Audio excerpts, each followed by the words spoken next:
put alcohol in that bottle of water.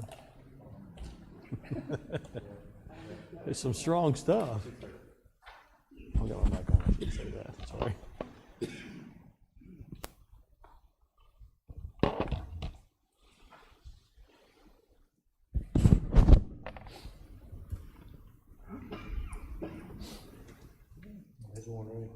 Yeah.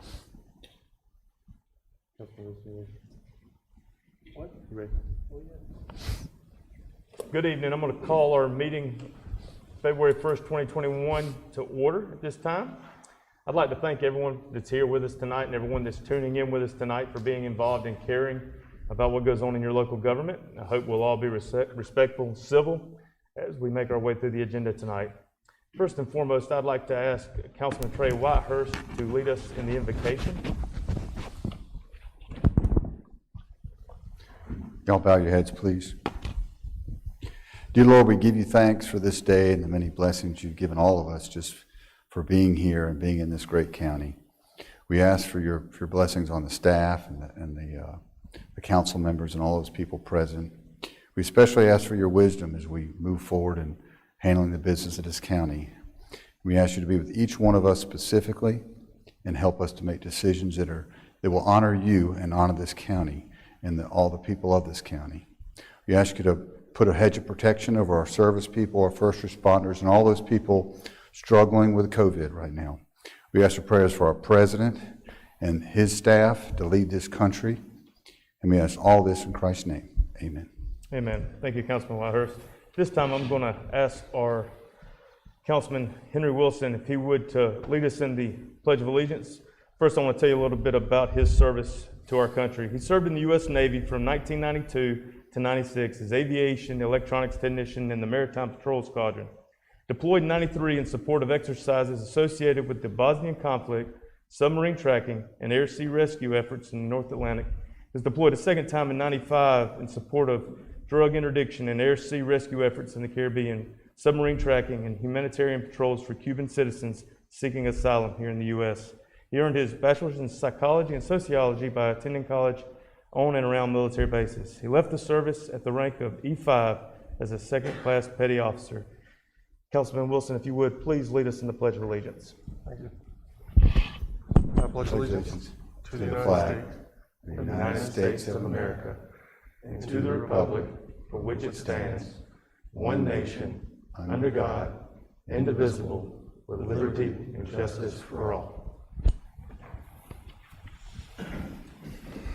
Councilman Wilson, we appreciate your service not only to your community but to your country. Thank you, Chris. Thank you. Thank you.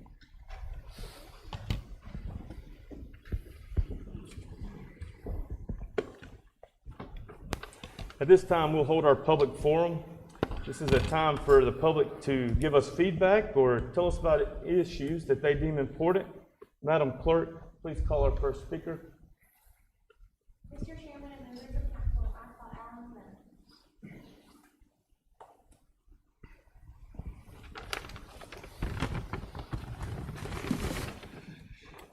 Okay, I'm Alan Quinn from Easley. I've been coming to council meetings for more than a year to talk to you about the lack of economic development here in Pickens County. But tonight, I want to welcome you as our new council. Most of you were on the old council except for Alex Sada from Pickens and Henry Wilson from Dacresville and got my side of Easley. Overall, I think the old council did a good job here and accomplished many things. Creation of the Pickens County Animal Shelter, build a much needed new jail, fix the recreation funding system, worked on getting our fire protection system under more central control. You haven't raised taxes. You have several $1 million in the bank.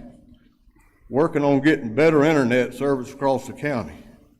Our CTC funds from the state that were being held in a savings account to work on state roads have now been returned to the county, I understand, so more work can be done on county roads. A very good thing you did was pass an ordinance making Pickens County a Second Amendment sanctuary county. I thank you for that. With this being said, good things have been done, and hopefully the things will make your job easier and things will continue to improve. Now, those were the good things, but nothing positive has been done in the area of economic development here. And in my opinion, this is the most important thing on your plate, and nothing positive is happening in that arena. We have many good paying jobs for working age. We need many good paying jobs for working age people, and more especially for kids that are now in school and will need good jobs here in Pickens County when they graduate. We have lost more jobs than gained in the last 4 years, and the ones gained are not good paying jobs. I hope you will put this at the top of your list and can convince county administration and Alliance Pickens of the importance of this to Pickens County and their citizens. Just to be clear, I feel that I have been given the reputation of complaining about a lot of things, but the only thing I've complained before you is economic development in Pickens County. That's all. I will continue to come before you each month with facts to support the position that we need improvement in this area and for us not to be last of all surrounding counties that also belong to the Appalachian Council of Governments. Thank you. Thank you, Mr. Quinn. Mr. Chairman and members of council, this concludes public forum. Thank you, ma'am. At this time, I'll seek a motion to approve our minutes from our January 19, 2021 meeting. So moved. Motion by Councilman Feemster. Do I have a second? Second. Second by Councilman Seda. Any discussion on those minutes? All those in favor, please signify by raising your hand. Motion carries. Thank you. Mr. Roper, at this time, we'll ask for our administrator's report. Thank you, Mr. Chairman. I appreciate the opportunity to present a few things to you tonight. I want to start with, as I have for the last few weeks, with a COVID-19 update, I guess for the last few months now at this point as it goes on. News continues to be sobering, although we see a little bit of reason for optimism, and I'll talk about that in a second. As of Saturday, there were 1,247 active cases in Pickens County. That would be the number of positive tests that have happened in the last 14 days. You'll note that that number has come down significantly to where there was a period of time where we were running over 2,000 active cases. And that's represented really by the blue line you will see there. The red line is just the accumulated number of cases. The blue line shows the trend, and I'm going to focus in on that in just a second again. But I do want to point out, and I think it's important for us to remember each month when we meet, that we've had 224 deaths in Pickens County due to COVID-19. Some of those that we all know personally, and we need to remember that. That's a per rata number of about 1 in 550 folks have had COVID-19 in Pickens County. So that's a sobering thing. To look at the actual trend though, and you'll see the gaps there when the holidays were. So it's not hard to follow a lot of what's happening. Our numbers were consistent, and the numbers you see there around 500, 600 back in November, those numbers had been consistent for several weeks, going back to September. You had relatively flat numbers there. And then Thanksgiving happened, and we had a peak after that. The Christmas holiday, the New Year's holiday, and very predictably, as we were told to expect, we had a peak. And now that we're getting back into our regular rhythms and we're not getting in traveling, we're not getting around family reunions, we're not doing things out of our normal routines, you'll see the numbers starting to fall. So we're encouraged by that. We recognize that there's still a long way to go, that this is not over by any means.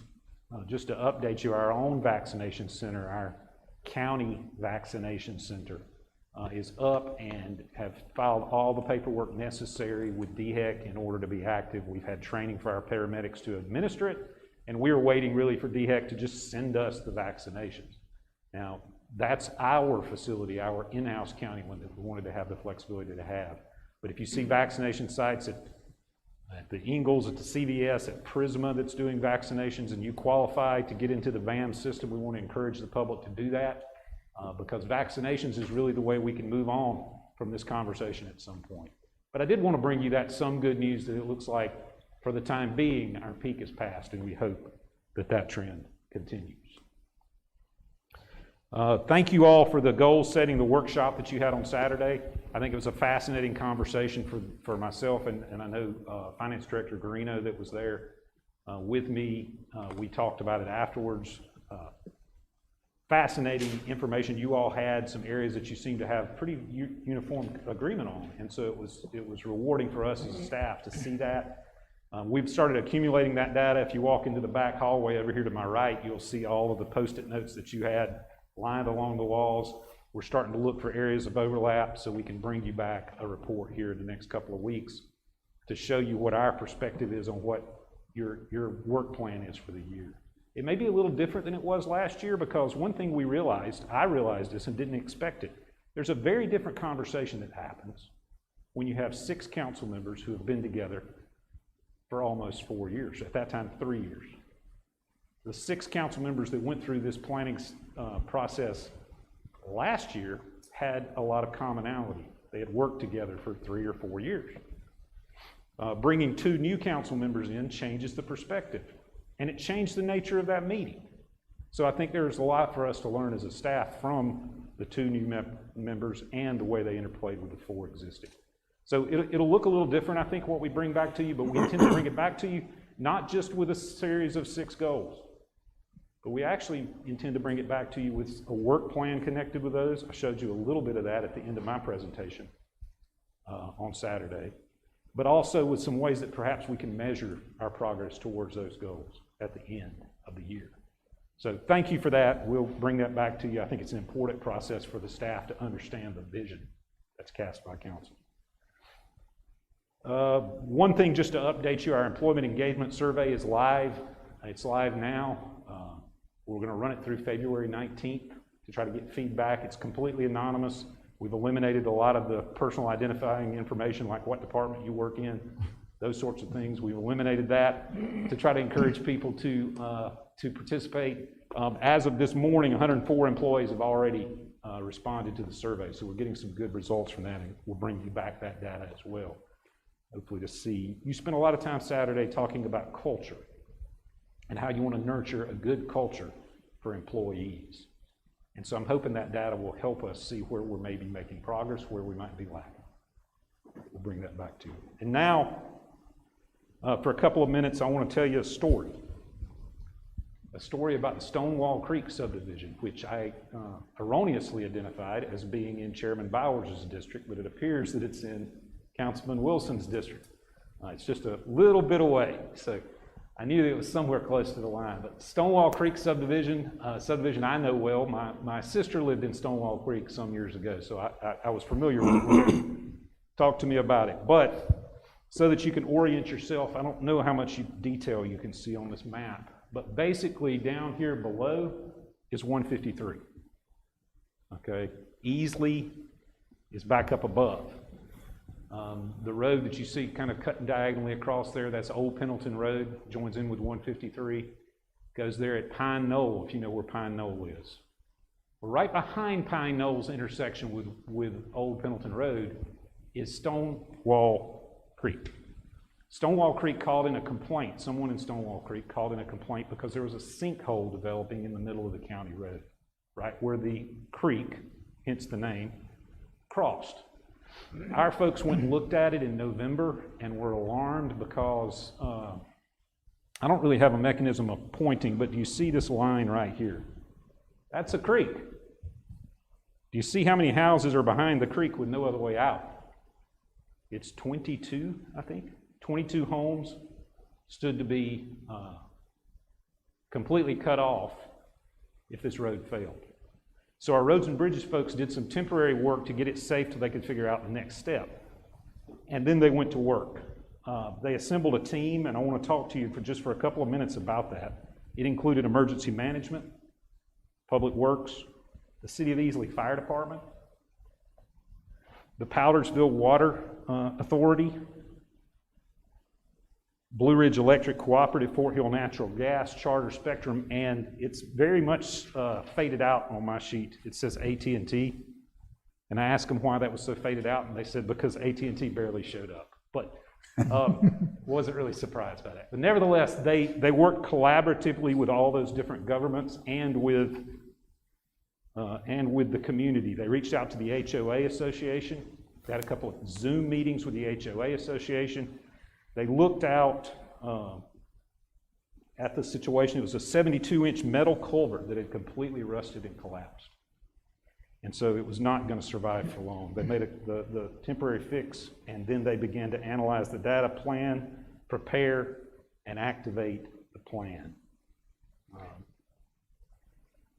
They did a hydrology study to determine the correct amount of the correct size of the pipe. At that point, they really could have contracted this work out. That would have been a normal thing to do. Taken some time, but our roads and bridges guys felt like they could take it on. We've demonstrated competence in roads and bridges with this sort of thing, and I think some of you have seen it in some of our other culvert replacements. But they worked to minimize impacts to daily life there in the community. They tried to reassure the homeowners there that they would work with them. They pre-staged a fire truck, some emergency management stuff.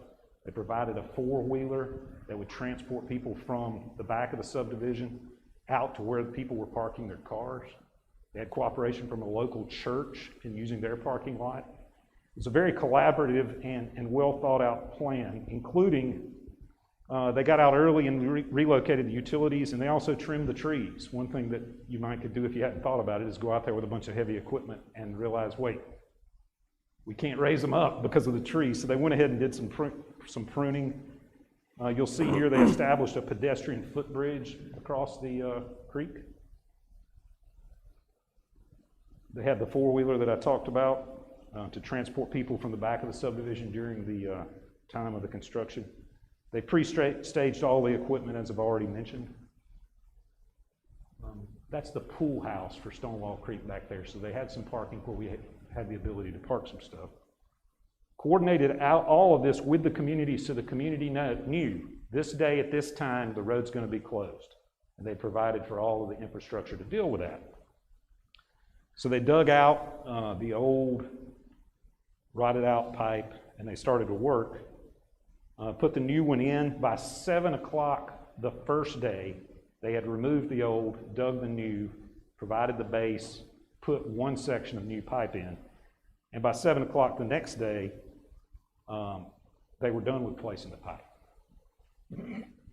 So the reason I tell you this story is because I was really proud and wanted to express my thanks to all the partners that participated, but also that community.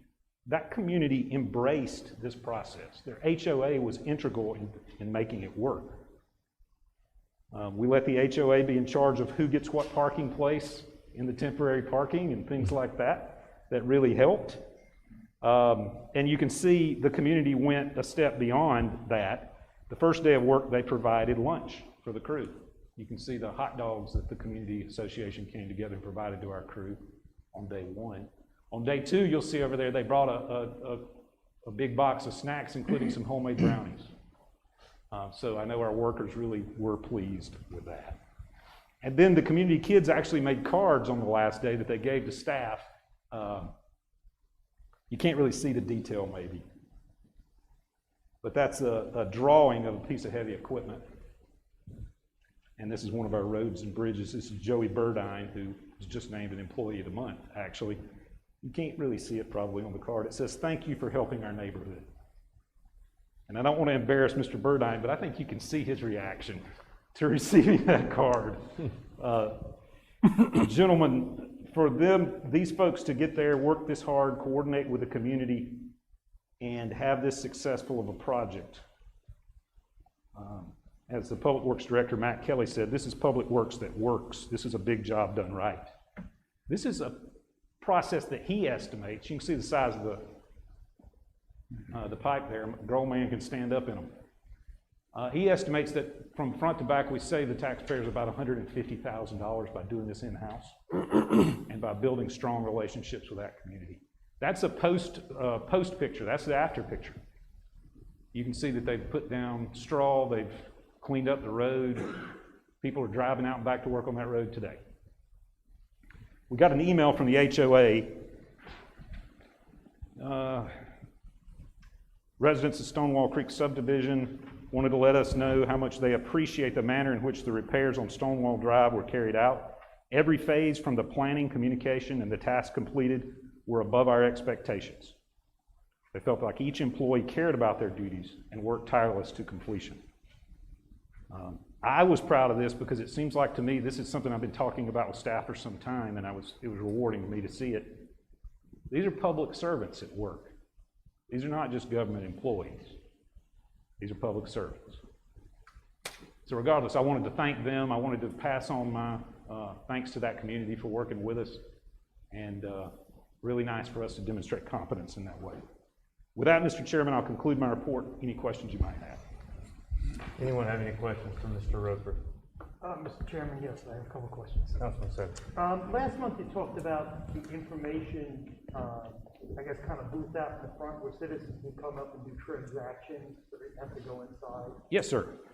When, just for everybody here, when you go up the long driveway, and you actually go to the left, to that section on the left, it looks like there's a little drive-through there, and there's some kind of machine there, like for a drive-through window. There is. What is it? And why wouldn't you use that? Well, that drive-through window gave great service for many years. And then there came a period of time where it wasn't used so often. And then COVID hit, and it was used this spring when our building was closed down more than it had been used in its entire life before then. And so the inevitable happened. It broke. And you all remember, I think I brought this to you at one point. The drive-through window broke, the mechanism broke. Richard Crow with our E911 office was able to effect temporary repairs to that drive-through by printing, 3D printing the little gear mechanism that had broken. And so we were able to extend its life a little bit longer. But that didn't last forever. So we've gotten quotes on replacing it, and we intend to replace it in the next budget cycle. Okay, good. Next question is, whenever I want to learn something, what I do is first go to the minutes, and I'll drill down on the minutes. I think they're really insightful. You know, they have to, all bodies have to do notices, they have to have votes and record their votes and things like that. Right. I think county council does a great job on its minutes, mainly to Megan. I think they're excellent. But when I went to go look at the boards and commissions, it really was lacking. You know, some simply just don't have minutes, some of them don't record votes. Some minutes that do have minutes, they're missing a lot of things. She was telling me about a plan to actually get that up to compliance with the law. Could you just tell us a little bit about that? Sure. I'll tell you that you've identified an issue that staff has been working on for this past year. One was reconstituting the way that boards and commissions are even appointed by this council. If you recall, in those past minutes, month after month after month, council had to go back and consider board appointments. But instead, we went to a system where they're appointed once a year, where possible. I also assigned a staff person that's responsible to that board, specifically for the reason to be able to follow up with them and say, are you doing what you're supposed to be doing in terms of posting your minutes? The new boards have now been appointed, I guess just in the last few weeks. So we're hoping to see some improvement there, but you're exactly right. That is a concern, and it's uneven. For example, the Public Service Commission does a pretty good job with their public notice and their minutes. The Board of Zoning Appeals does a very good job with their posting of their agendas and their minutes. So does the Planning Commission. But some of the organizations are not as formal, and we need to keep working on with that. So from what I understand, you can have a new county website, and those minutes will be on there? Well, that's one of the features of the county website is we will have more flexibility for that, but we still have to, we can't put them up there unless the committee submitted them to us. So I mean, that's a big issue. Right. All right, thank you. Right. Any other questions for the chairman at this time? For the administrator at this time? I'm promoted. All right. Thank you, Mr. Roper. Thank you. Next on the agenda tonight is the committee reports. Log number 162. There was no action taken by the committee. The committee did ask that the log items stay until further information is brought back. Log number 165 an ordinance number 596 to provide for the lease of Pickens County Performing Arts Center to JWPR Holdings LLC, a South Carolina limited liability corporation, so as to provide for the continued operation of the said facility and for matters related thereto. Councilman Henry Wilson called for a vote recommending this log item to come out of committee for second reading, and Councilman Roy Costner seconded the motion. The motion carried 4-2 with Councilman Seda and Councilman Whitehurst opposed. No second reading of an ordinance number 596 to provide for the lease of Pickens County Performing Arts Center to JWPR Holdings LLC, a South Carolina limited liability corporation, so as to provide for the continued operation of said facility and for matters related thereto. No second is required because this comes as a recommendation from the committee. I would ask for all those in favor for accepting this recommendation to please signify by raising your hand. Do we just discuss it? Discussion. Discussion first. I apologize, Councilman Whitehurst. I'd like to make if it's possible, to make an amendment to send this back to committee. I have way too many questions on this right now. That's why I didn't vote for it. I'm not comfortable with it yet. I won't vote for it for a second reading because I got more questions than I think that can be handled quickly. So I'd like to make a motion to move it back to committee after this. So I have a motion from Councilman Whitehurst to move it back to committee following second reading. Do I have a second on that motion? He's not doing it following second reading. He says he's not voting for a second reading. I'm making a motion to make without second voting. reading to go. I can still make a motion His motion was to move it back to amend the motion.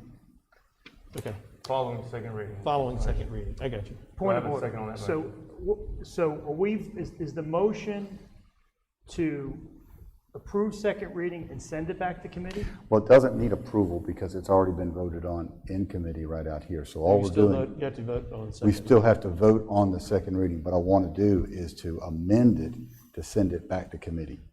Now, is there another way to do that that's more proper, Mr. Hendricks? Well, I think you're appropriate in amending it and sending it back to committee. So the question is whether you vote for the second reading prior to sending it back to committee or after. I will vote. I'm not really in favor of second reading, but I do strongly want it to come back to committee.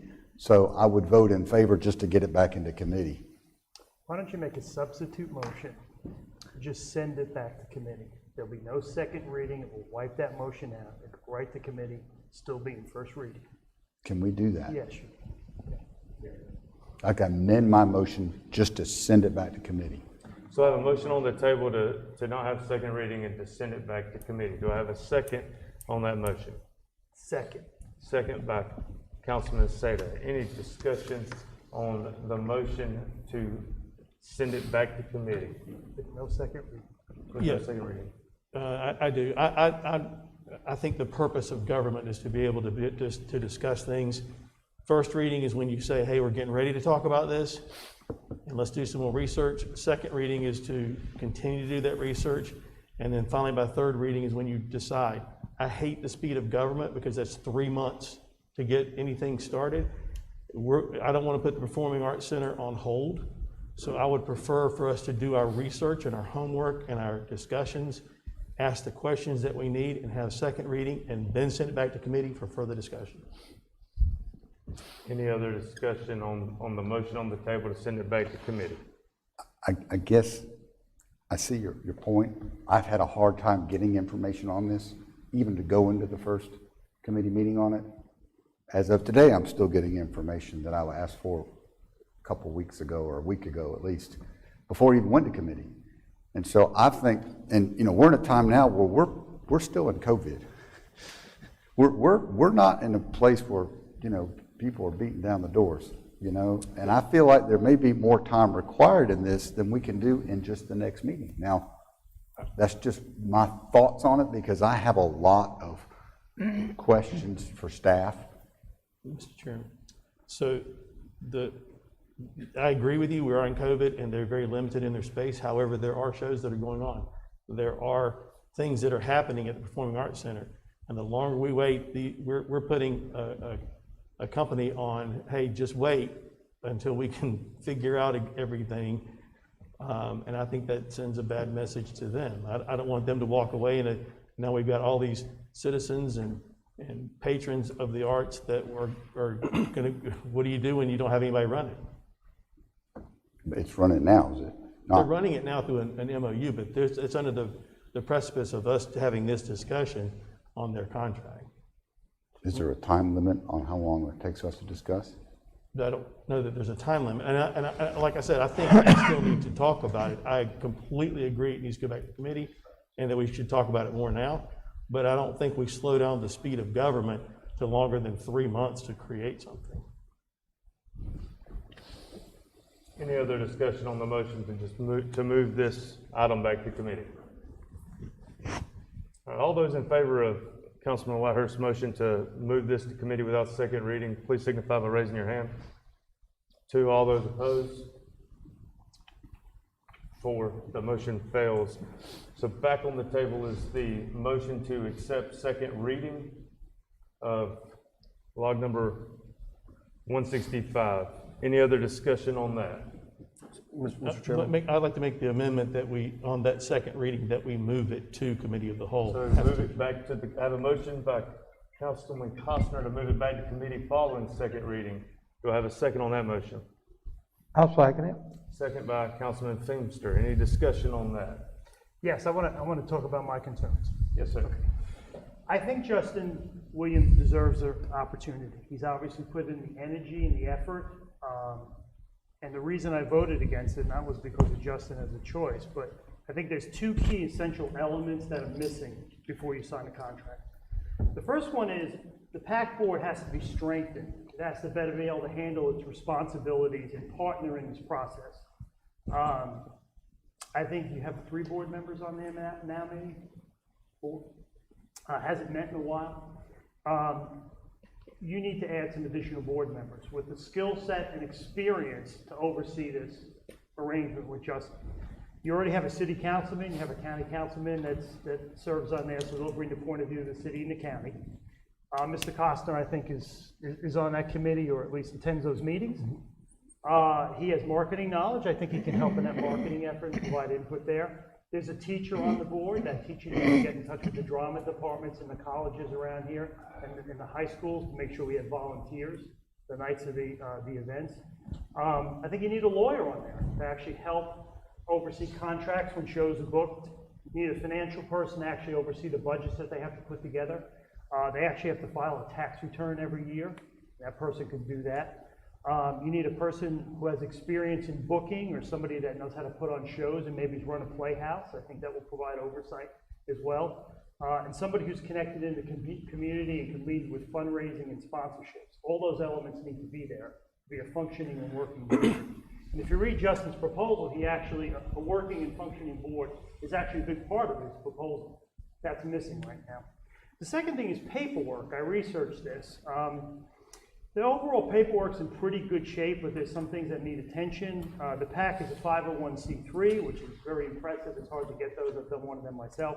But its tax return was due on September 30th.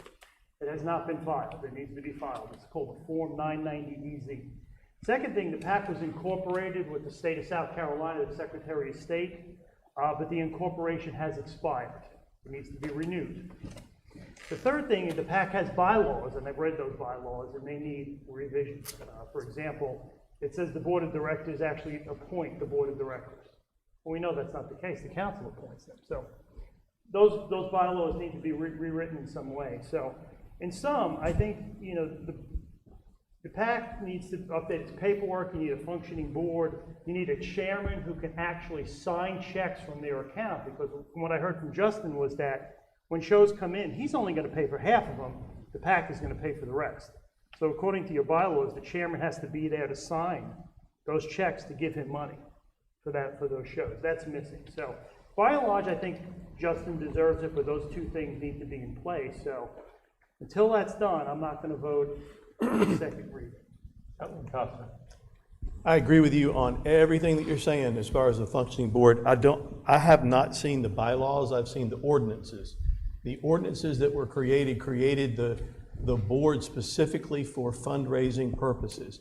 It's also meant to be a working board and a functioning board. It's where you've got somebody that can help ushers or help tickets or help whatever, people that understand sound and lights or people that understand production, as well as the attorneys and the bookkeepers and things like that. I think we may be thinking of two different things. To me, I have not seen a copy of bylaws. I have seen the ordinances.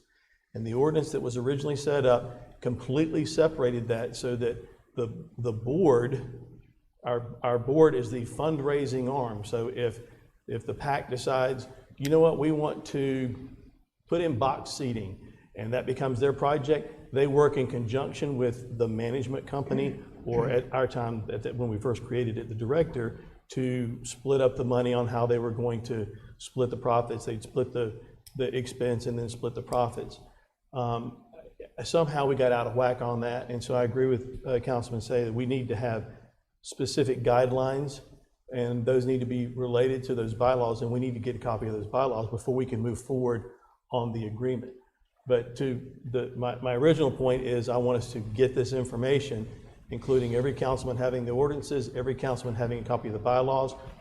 To Councilman Sada's point, if we're behind on our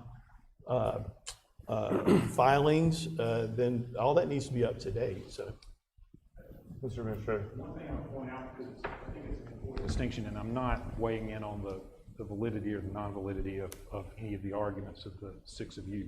I'll make that clear. But you used a phrase just now where you said, we need to. It's important to note that I don't have any authority over the 501c3. That board is responsible for their filings, for their paperwork. I don't want that to. That's a great point. Yeah, I don't so want that to. We created them to be completely separate. That's right. And an entity unto themselves, so that they could raise money, so that when people get donated to them, they knew exactly where it went and what it was going for. And that there was complete transparency with the community. So you're right. So the board that existed back in September should have made those filings and done the things that we're supposed to do. I guess my question is, can we send a letter to the board and say, guys, you better get skipping, because right now you really can't operate until these things are taken care of. Absolutely. Thank you. Any other discussion on the motion for amendment? I just want to add one more point. Mr. Councilman. I'm reading from the bylaws, and it says, general powers, this is of the board of directors of the Pickens County Performing Arts Center. The affairs of the corporation shall be managed by the board of directors. They're managers. I agree. Their affairs are managed, not the affairs of the PAC. Their affairs of the fundraising arm of what they do. Okay, when you say the PAC, you say the building? Is that I'm what you saying mean? the Pickens County Performing Arts Center is the building. Okay. We had a director there, Okay. and we had people that worked there. Now they're gone, and we're going towards a management company handling it.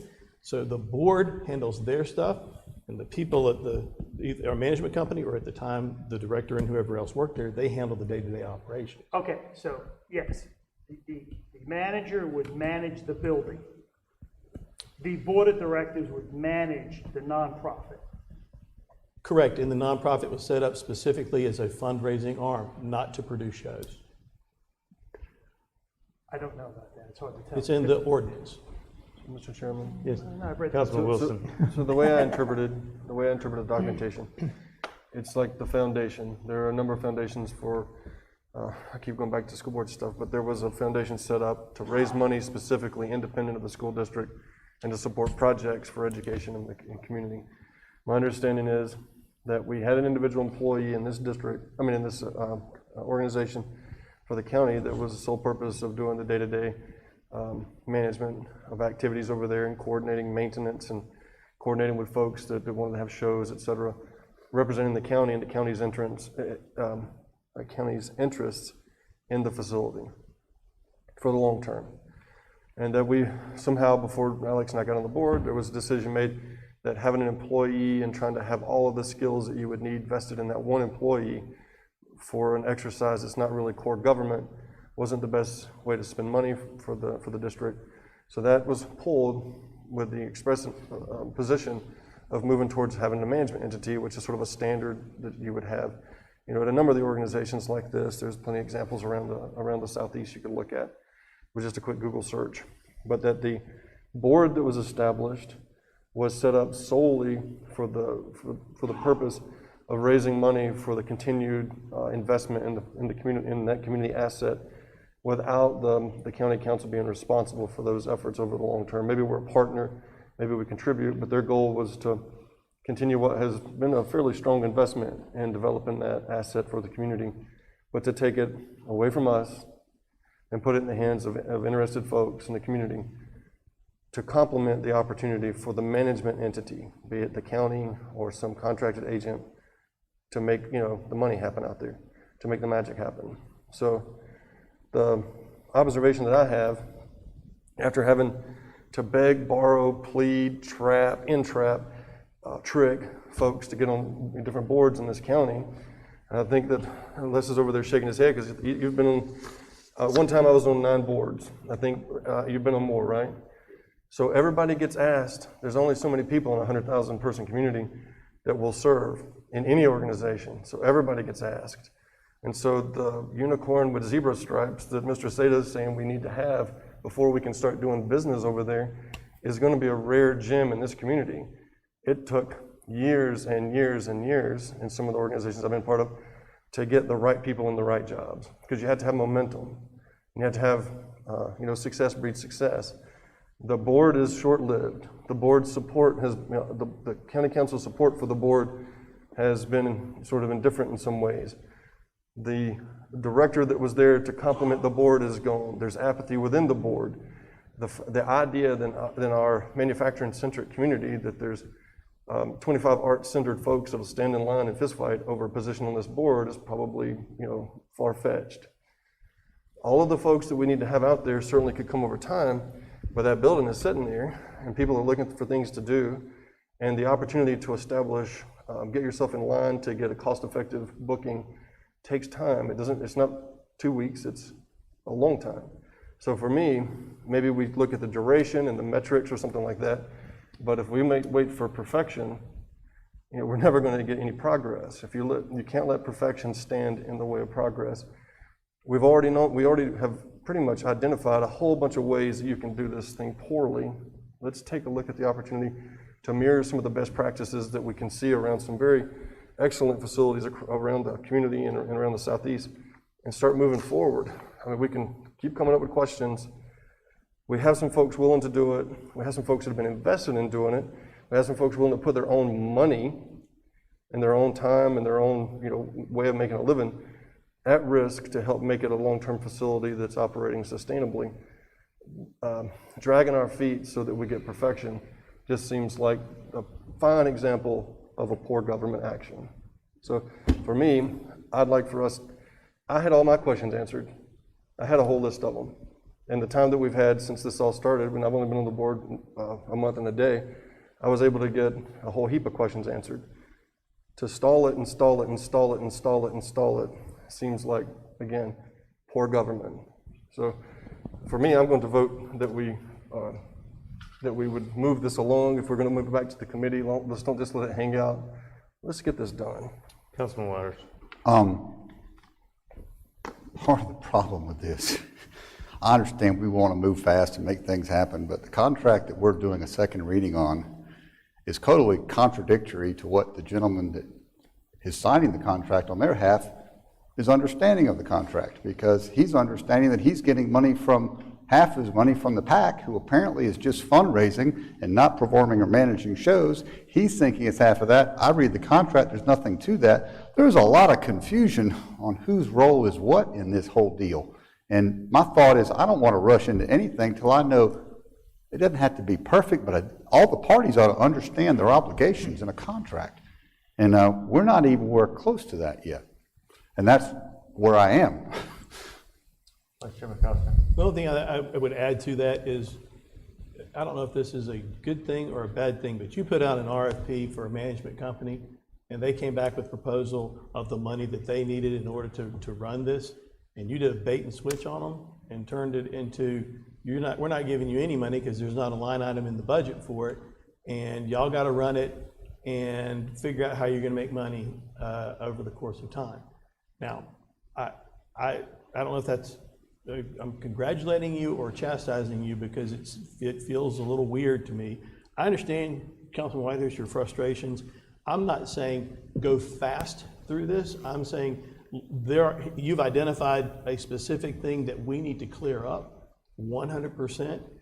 In order for them to move forward to use any of that money, they do have to, I believe, and I think this is something that we need to make sure that is set forth in the bylaws as well as through the ordinance that we've already approved, that if they're going to use that money, half of them, they do have to go with board approval on it. They just can't say, I'm gonna go take whatever money out. I get that. So I do believe we need to have these guidelines and we need to know the very specifics of what it's going, but I don't think it's gonna take us another 2 months to do that. Any other discussion on So the, point of privilege, can we amend this, return to the, back through the meat grinder of government? Can we amend that so that it includes some sort of a deadline, some sort of a timeline? You have commercial interests out there that are, looking for a way to move forward from an economics perspective. Can we put if you would like to make if you would like to amend it to where it's in the next committee of the whole meeting, we can do that. If you want to be that specific to ensure that's in 2 weeks. Well, you set the. It should be automatically though, shouldn't it? Yeah, well, it's up to the chairman to set the agenda. That's true. We'll let the chairman set the agenda then. Any other discussion over the motion at hand, recommitting following second meeting? Second reading. Mr. Chairman, and I don't want to delay, but I do need to correct the record as to the phrase bait and switch. What I did do was under the procurement code, I'm allowed to negotiate if there's only one successful bidder. And I did negotiate from us having to pay them $125,000. I don't mean to make it personal. No, I wasn't I trying just to wanna make it make sound sure. like you're a bad guy. I mean, I think it's awesome that they're wanting to do this. Right, so now basically, we wouldn't be paying them under this proposal. They would, in year 2, start paying us a percentage. But I understand the spirit you offered it. I didn't want it to read the wrong way in the record. Wait, don't sit down. I'll save you a box squat. I have a question for you. Can I, Mr. Chairman? Councilman Wilson. So there was some confusion in the last discussion. You said that you put out a RFP and folks, one group met the criteria, which was to submit a proposal, and that you had a bunch of no's. Then there became some form of confusion there where you had made a comment that submitting the proposal on time was a portion of being a qualified submitter for the proposal. So can you just kind of walk us through, y'all put out a proposal and what happened? So we put out the proposal after having talked with a couple of council members and talked about it as a staff, because your point earlier, Councilmember Wilson, was that we used to have the majority of our tourism staff based in the facility. That was just where they had offices. After the retirement of the director and the hiring of a new director, their office was up here. They still staffed the facility, but they weren't physically located there. So in talking about the way that we could still maintain a good presence, we talked to a couple council members and put council on notice that we're going to issue a request for proposals for an operator. Seemed like a good way to proceed. So we did that. We had lots of inquiries. There were several different entities that inquired, including some big regional outfits that do this. But ultimately, we only had one proposal that was filed. And I think what I did that may have created the confusion before, and I apologize for this, is I said there was one timely proposal, as if somebody had submitted something out of time. That did not happen. This was the company that proposed, that made the proposal, that met the conditions with their qualifications and also with submitting their proposal. So they submitted it, and that was who we had. Their proposal was not, in my opinion, in the best interest of the county, because I did not have that money in my budget. So I started negotiating with them and was, pleased that they were still interested as we negotiated down away from that amount. So can you clarify something else for me? In the purchasing processes for the county or the government processes, is there a feedback mechanism where you may ask folks, why, along the way, when they're declining the opportunity to propose, you ask for feedback, so why are you turning this one away? It's been my experience. You would ask that because if there was a barrier for competitiveness, it's something that can be adjusted because folks see things different ways. The actual technical answer to your question is there is not a mechanism in the procurement ordinance for that, but there's no prohibition either. Okay. We could certainly reach back out to them and find out. Fair enough. But they have to meet all the qualifications of your bid proposal. Yes. Or In other words, follow. when you lay it out, they got to meet all those This things, is otherwise, what we're looking for. And if then- they don't meet those or do that in their proposal, they don't qualify. There could be some ways they don't qualify that are waivable. Again, that is going to come down to the procurement ordinance. But ultimately, the procurement ordinance says we have to do what's in the best interest of the county, so that's what we brought together. Mr. Administrator, just for the point, we actually have received bids or proposals in the past that did not meet the qualification because we've heard those appeals. So That's right. There is always a process for appeals if your That is true. widget is a wadget instead of a widget. That's right, and so, yes, to the extent that answers your So question. yes, any other yes, sir. discussion on the motion to send this back to committee following second reading? I have one question for the administrator. So what I thought I heard Justin say was that when they go to book shows, there's an upfront cost. He's only gonna put up half the money. Then half would have to come from the nonprofit.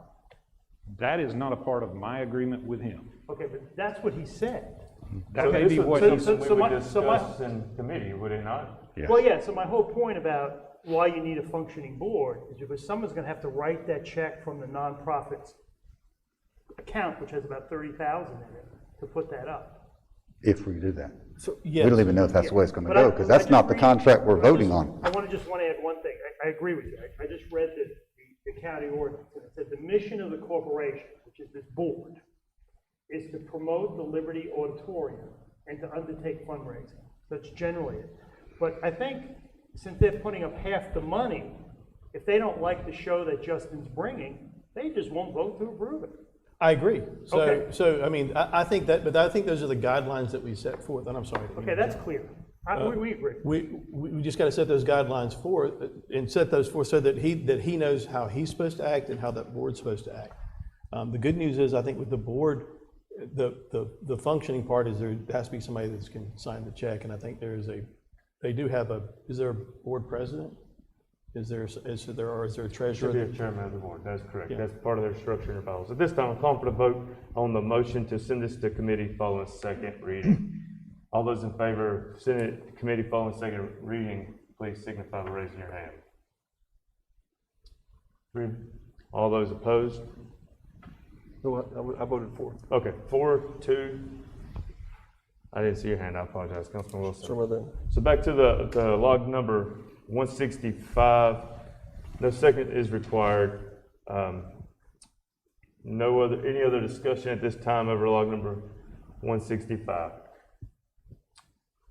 All Mr. Chairman, quick question. as amended. So in the event that we send it back and we all agree that all of the effective board elements need to be there, is there a process within the board to create subcommittees that would be responsible for expediting those types of activities?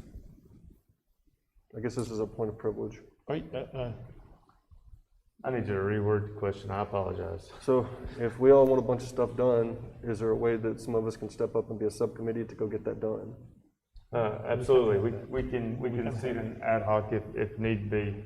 Mr. Chairman, we kind of have that because two of us from the council are on that board, but we're not voting members. We're there to act as liaison.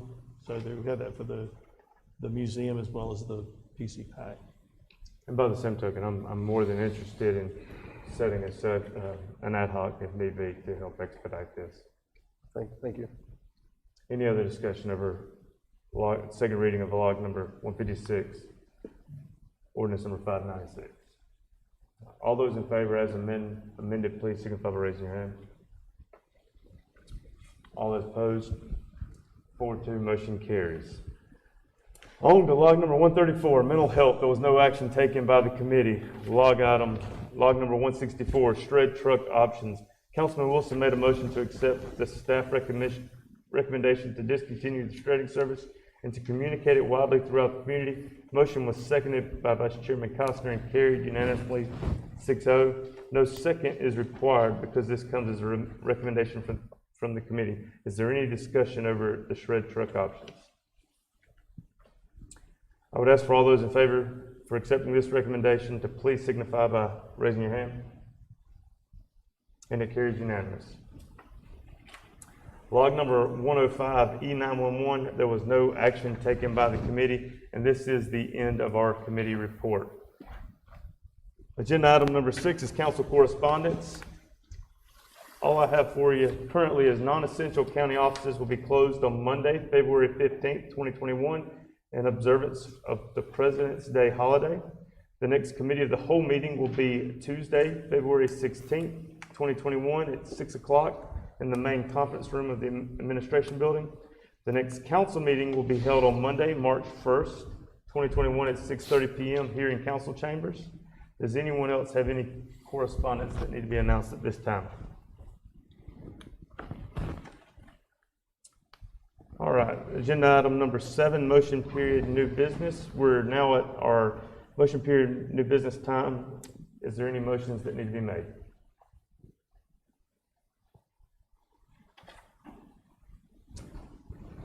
Hearing none, we'll move to agenda item number 8, consideration of resolution 2021-03, recognizing February 2021 as American Heart Month. I ask for a motion and a second to consider resolution 2021-03, recognizing February 2020 as American Heart Health Month. So moved. Motion by Councilman Feimster. Do I have a second? Second. Second by Vice Chairman Costner. Any discussion? All those in favor of adopting this resolution, please signify by raising your hand. And it carries unanimous. Agenda item number 9, consideration of resolution 2021-04, support of renaming the United States Post Office in the city of Pickens in honor of Specialist 4th Class Charles Johnson Jr. Ask for a motion and a second to consider resolution 2021-04. So moved. Second. Councilman Seda, seconded by Councilman Wilson. Any discussion over this resolution? Hearing none, call for the vote. All those in favor, please signify by raising your hand. It carries unanimous. Agenda item number 10, consideration of recreation fund request for District 4. You should have some information in your packet for item number 10. Mr. Roper, do you have any update from the rec committee on, is this the one? No? This is on Mills Gym. Mills Gym. Yep. Vice Chairman Costner, do you have anything you'd like to brief us on? No, just that they went through the proper bidding. They've got, if you can see from the pictures of what they were trying to accomplish, and I think that's going to help solve that problem that they've got there at the gym. It's the reason the recreation funding was set up. The Recreation Committee, they basically, it says the total project cost is $94,295, and they asked for 50% or $47,000. The communication with Mr. Evil Sizer, City Administrator, said that he is happy with 40. I'd like to make my recommendation for 40,000 and reserve the rest for when we hear back from the Recreation Committee on the ADA compliant playground that we'd like to put up at the airport. So your motion is for 40,000 and Out of rec funding out of my district. from the Liberty Rec Fund. Do I have a second on that motion? I'll second it. Second by Councilman Feimster. Discussion.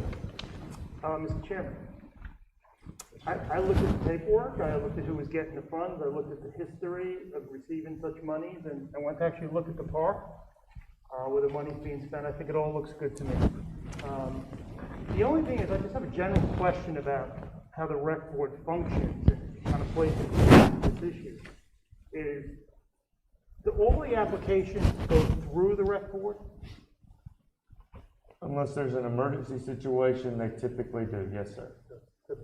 Okay, so does the council see all the applications? Yes, sir. Okay, so if the rec board makes a recommendation, does the council have to approve it? No, sir. So if there's an application that they do not recommend, can we still approve it?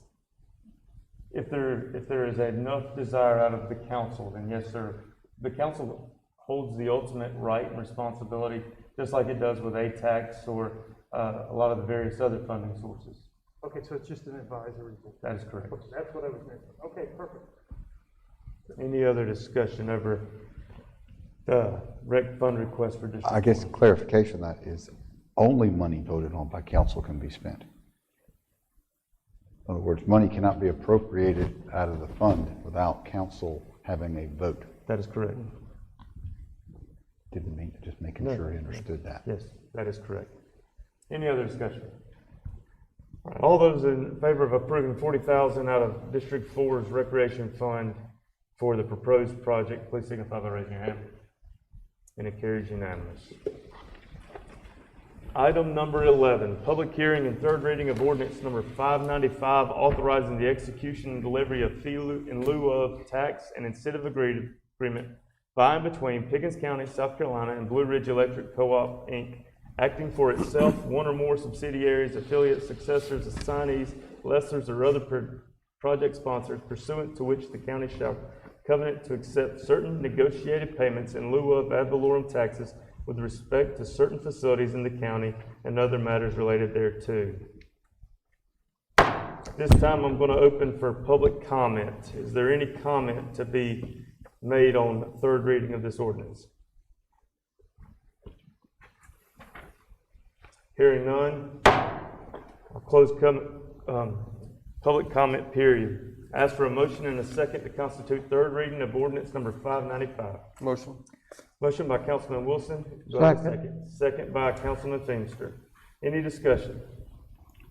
I just want to say, I think this is a good project. I think it's great that you stepped out, Mr. Administrator, and put us more in the front of the line of this, because this was not going to start in Pickens County.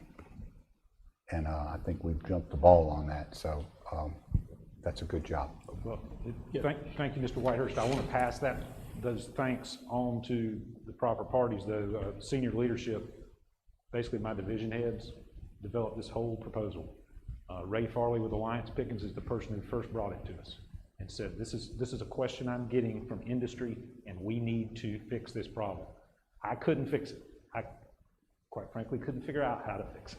So I gave it to the division leaders, and they developed this proposal. I know Blue Ridge is excited about it, and we're ready to go. So thank you. I'll pass that on. I just want to say, aside from the fact that you did come and say I was having trouble getting internet at my house,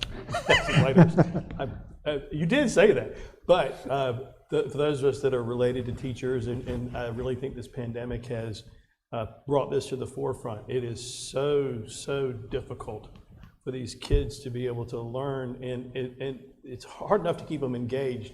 And I've got a whole family of teachers, and they're trying everything they can think of, and when it goes down because they don't have the access, it really makes a difference. And I'm really thankful for us figuring out a public-private partnership all the way around, and kudos to the team of folks that helped bring all this together. I'd also like to say I'm very happy that we were able to team up with such an organization like the Co-op, who is in our community and has been in our community and has touched many of our lives. It's always awesome to work with local folk, and I'm really excited about that. Any other discussion on ordinance number 595? All right, all those in favor of third reading ordinance number 595, please signify by raising your hand. And it carries unanimous. Don't think I have anything for the consent agenda. I guess. Motion to adjourn. Would we not have the consent agenda that, which you just read, going back to the committee? Is that now part of the consent agenda? Too slow, Trey. You got to vote on my I motion. do have a motion to adjourn. Do I have a second? That was Second. order. Second by Vice Chairman Costner. Any discussion on motion to adjourn? All those in favor, please signify by raising your hand. Motion carries unanimous. Thank you, gentlemen. Have a That was great a night. point of order. Right? Almost an hour. What, is that a long time or is that a short time?